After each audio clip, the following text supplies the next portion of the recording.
بسم اللہ الرحمن الرحیم۔ السلام علیکم۔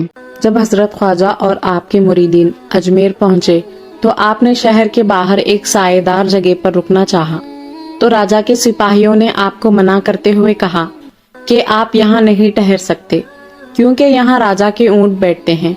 حضرت خواجہ نے اتنا سن کر کہا کہ اچھی بات ہے، میں یہاں سے جاتا ہوں، تمہارے راجا کے اونٹ بیٹھتے ہیں تو بیٹھے ہی رہیں۔ اور وہاں سے حضرت خواجہ انا ساگر کے پاس تشریف لائے جہاں اس وقت بہت زیادہ تعداد میں بت خانے تھے۔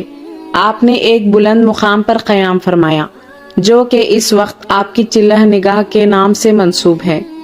جب شام ہوئی تو روزانہ کی طرح راجا کے اونٹ آئے اور اپنی جگہ پر بیٹھ گئے اور ایسا بیٹھے کہ بیٹھے ہی رہ گئے۔ صبح جب سپاہیوں نے اونٹوں کو اٹھانا چاہا تو وہ نہ اٹھ سکے، یوں لگتا تھا جیسے کہ ان کے سینے زمین سے چپک گئے ہوں۔ سپاہی بہت حیران ہوئے۔ سب نے مل کر مشورہ کیا کہ کل ہم نے جس فقیر کو یہاں بیٹھنے نہ دیا تھا شاید اسی کی بددعا لگ گئی ہے۔ وہ سب کے سب حضرت خواجہ کے پاس آئے اور معافی طلب کی۔ آپ نے فرمایا، جاؤ، اللہ تعالیٰ کی بارگاہ سے تمہارے اونٹوں کے اٹھنے کا حکم ہو چکا ہے۔ جب وہ لوگ اس جگہ پہنچے جہاں اونٹ بیٹھے تھے تو کیا دیکھتے ہیں کہ تمام اونٹ کھڑے ہو چکے ہیں۔ یہ منظر دیکھ کر وہ بہت حیران ہوئے۔ جب اجمیر شہر میں حضرت خواجہ غریب نواز رحمت اللہ علیہ کی کرامتوں اور بزرگی کا چرچا ہر طرف ہونے لگا تو لوگ مسلمان ہوتے گئے۔ آپ کی خاموش اور پر اثر تبلیغ کا اثر ایسا ہوا کہ یہاں کے متعصب ہندو پریشان ہو کر آپ کو تکلیف پہنچانے کی کوشش کرنے لگے، لیکن ان کا ہر وار ناکام ہی رہا۔ انا ساگر جس کے گرد ہزاروں بت نصب تھے اور جن پر روزانہ صبح سے شام تک سینکڑوں من تیل اور پھول لوگ آ کر چڑھاتے تھے، کثیر تعداد میں لوگوں کا ہجوم رہا کرتا تھا۔ جب برہمنوں اور پجاریوں نے دیکھا کہ حضرت خواجہ اسی مقام پر قیام پذیر ہیں تو وہ آگ بگولا ہو گئے۔ ایک روز پنڈتوں کا سردار رام دیو کئی پنڈتوں اور پجاریوں کے ساتھ آپ کے پاس آیا تاکہ آپ کو یہاں سے کسی دوسری جگہ مسکن بنانے کے لیے کہے، لیکن جو ہی ان کی نظر حضرت خواجہ کے پرجلال اور بارونق چہرے پر پڑی، سب کے سب کانپنے لگے۔ حضرت خواجہ کی ایک نظر نے بڑے پنڈت رام دیو کے دل کی کیفیت بدل دی۔ وہ قریب آیا اور حضرت خواجہ کے ہاتھ پر خلوص دل کے ساتھ اسلام کا کلمہ پڑھ کر مسلمان ہو گیا۔ پجاریوں کا سردار رام دیو جو کہ ایک بڑی جماعت کے ساتھ حضرت خواجہ کو پریشان کرنے کے لیے آیا تھا، وہ فضل الہی اور حضرت خواجہ کی روحانی کرامت سے نہ صرف یہ کہ مسلمان ہو گیا بلکہ حضرت خواجہ کا ایسا جانثار غلام اور ساتھی بن گیا کہ شر پسندوں کو پتھر مار مار کر بھگا دیا۔ حضرت خواجہ نے جب رام دیو کی یہ وفاداری دیکھی تو اسے ایک پیالہ پانی عطا فرمایا اور پینے کا حکم دیا۔ پانی پیتے ہی اس کا دل بالکل صاف و شفاف آئینے کی طرح ہو گیا۔ اس کے قلب و روح میں ایک نئی توانائی اوت کر آئی۔ وہ حضرت خواجہ کے ہاتھ میں ہاتھ دے کر مرید بن گیا۔ آپ نے اس کا نام شادی دیو رکھا۔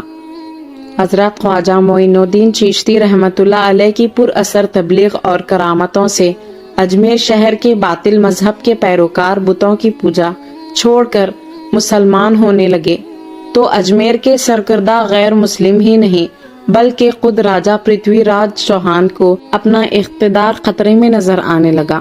چنانچہ اس نے حق و صداقت کی پاکیزہ فضا کو مقدر کرنے اور اسلام و ایمان کی آواز کو دبانے کے لیے ہر قسم کے ہتھ کنڈوں کا استعمال کرنا شروع کیا۔ پرتھوی راج چوہان کے درباریوں کا کہنا تھا کہ یہ بوریا نشین فقیر شاید کوئی بہت بڑا جادوگر ہے، اسی لیے اس کے مقابلے کے لیے سلطنت کے تمام جادوگروں کو اکٹھا کرنا بے حد ضروری ہے کہ انہی کی مدد سے یہ فقیر اس شہر سے بھاگ سکتا ہے۔ راجا نے حکم دیا کہ پوری سلطنت کے سب سے بڑے جادوگر جوگی جے پال کو اس کے تمام چیلوں اور شاگردوں کے ساتھ اجمیر طلب کیا جائے۔ چنانچہ جوگی جے پال اپنے 1,500 شاگردوں کے ساتھ جو کہ جادوگری اور شعبہ بازی میں بہت زیادہ کمال رکھتے تھے اجمیر میں وارد ہوا۔ اس کی آمد سے راجا پرتھوی راج چوہان اور اس کے درباریوں اور سپاہیوں کے حوصلے بلند ہو گئے۔ جوگی جے پال اپنے 1500 شاگردوں اور سلطنت کے ذمہ داروں کے ہمراہ حضرت خواجہ کی خیامگاہ کی طرف بڑے جوش و خروش کے ساتھ بڑھا۔ جب حضرت خواجہ معین الدین چشتی کو جوگی جے پال اور اس کے چیلوں کے آنے کی خبر ہوئی تو آپ نے وضو کر کے اپنی مجلس کے گرد اپنے عصا سے ایک حصار بنا دیا اور فرمایا کہ انشاءاللہ کوئی بھی دشمن اس دائرے کے اندر داخل نہیں ہو سکے گا۔ جے پال اپنے باطل علم پر گھمنڈ کرتے اور اتراتے ہوئے جب قریب پہنچا، اس کے شاگردوں میں سے جو بھی دائرے حصار میں آیا وہ بے ہوش ہو کر گر پڑا۔ حضرت خواجہ کی یہ کرامت دیکھ کر وہ سب کے سب وہاں سے بھاگ کر دربار میں واپس چلے گئے۔ جب حضرت خواجہ کی روحانی قوتوں کے آگے جادوگروں کی ایک نہ چلی تو ان لوگوں نے دوسرا طریقہ یہ اختیار کیا کہ اناساگر جس سے اجمیر کے لوگ پانی پیتے تھے، اس کا پانی حضرت خواجہ اور آپ کے ساتھیوں کے لیے بند کر دیا اور اس کے لیے اناساگر پر سخت پہرا بٹھا دیا تاکہ حضرت خواجہ کا کوئی بھی ساتھی ایک قطرہ پانی نہ لے سکے۔ جب حضرت خواجہ کو راجا پرتھوی راج چوہان کی اس انتہائی غیر اخلاقی حرکت کا علم ہوا تو آپ نے بزرگانہ جلال میں آ کر شادی دیو سے کہا کہ جس طرح بھی ممکن ہو اناساگر سے ایک پیالہ پانی لاؤ۔ شادی نے پیالہ لیا اور ہمت و جوانمردی کا مظاہرہ کرتے ہوئے سخت پہرے کے درمیان تالاب پر پہنچ کر جو ہی پیالہ پانی میں ڈالا، اناساگر تالاب کا سارا پانی سمٹ کر پیالے میں آ گیا۔ لوگوں نے یہ حیرت ناک منظر دیکھا کہ ابھی تو یہاں پانی موجیں مار رہا تھا، اب تو یہ بالکل سوکھ گیا ہے اور یہاں خاک اڑ رہی ہے۔ شادی دیو پانی سے بھرا ہوا پیالہ لے کر حضرت خواجہ کی خدمت میں پہنچا۔ آپ کے ساتھیوں نے اپنی تمام ضروریات پوری کر لی، لیکن پیالے کا پانی ذرا بھی کم نہ ہوا۔ چونکہ اجمیر کے تمام تر باشندے اسی اناساگر سے پانی لیا کرتے تھے، اسی لیے جب اناساگر سوکھ گیا تو لوگ بے حد پریشان ہو گئے۔ جے پال نے جب یہ دیکھا تو دائرے حصار کے قریب آیا اور کہا کہ اے فقیر، لوگ پیاس کی شدت سے مرنے پر آ چکے ہیں، تم خود کو فقیر کہتے ہو۔ فقیر کو رحم دل ہونا چاہیے، نہ کہ ظالم۔ دریا دلی کا تقاضا یہی ہے کہ لوگوں کو پانی دے دو۔ حضرت خواجہ نے جے پال کی عرض سن کر شادی دیو کو حکم دیا کہ جاؤ اور اناساگر کے جس مقام سے پانی لائے ہو وہیں پانی ڈال دو۔ شادی نے جیسے ہی پیالہ انڈیلا، دوبارہ اناساگر میں لہریں اٹھنے لگیں۔ جوگی جے پال اور اس کے ساتھیوں نے کچھ دن آرام سے بیٹھنے کے بعد دوبارہ حضرت خواجہ معین الدین چشتی رحمت اللہ علیہ کے خلاف ان کی دانست میں پہلے سے بھی سخت جادوگری کے کرشمے دکھانا شروع کیا۔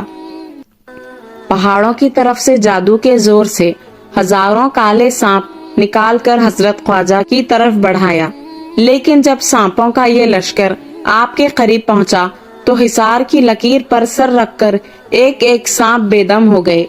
جب یہ جادو بری طرح ناکام ہو گیا تو جوگی جے پال نے خود پنجہ آزمائی کا آغاز کیا اور اپنے فن جادوگری کے زور سے آگ کی بارش برسانے لگا۔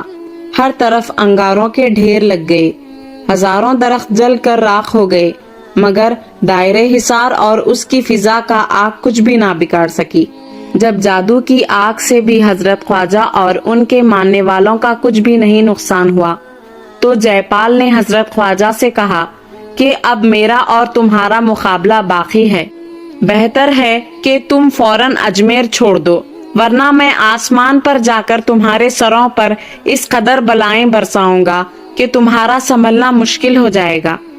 حضرت خواجہ نے فرمایا، تو زمین پر رہ کر ہمارا مقابلہ نہیں کر سکا اور زمین پر تیرا وار ناکام ہی رہا، تو آسمان پر اڑ کر بھی تو کیا کر سکے گا۔ جوگی جے پال نے ہرن کی کھال ہوا میں پھینکی اور اچھل کر اس پر سوار ہو گیا۔ دیکھتے ہی دیکھتے وہ فضا میں اڑنے لگا اور نظروں سے اوجھل ہو گیا۔ لوگ حیران تھے کہ دیکھیں اب کیا ہوتا ہے۔ حضرت خواجہ نے جے پال کی یہ جادوگری اور لوگوں کا حیرت و استعجاب دیکھا تو اپنی کھڑاؤں کو حکم دیا کہ جاؤ اور مغرور جے پال کو سزا دیتے ہوئے نیچے لے آؤ۔ یہ فرمان سنتے ہی کھڑاؤں